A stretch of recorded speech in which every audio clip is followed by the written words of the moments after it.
অপরাহ্ন, সকলকে শুভেচ্ছা। বৃষ্টি হয়েছে গতকাল রাত থেকে আমাদের এই অঞ্চলে, আজ সকাল অবধি। তাই আমার মরিচের গাছে ওষুধ দেওয়াটা অতীব প্রয়োজন হয়ে দাঁড়িয়েছে।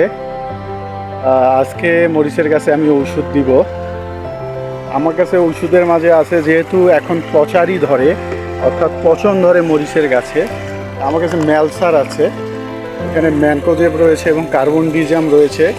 এই ওষুধটা এখন আমি মরিচের গাছে দিব। আসলে জীবনে পরিশ্রমের কোনো বিকল্প নেই, পরিশ্রম করতে হবে সামনে এগিয়ে যেতে হলে, ইনশাল্লাহ।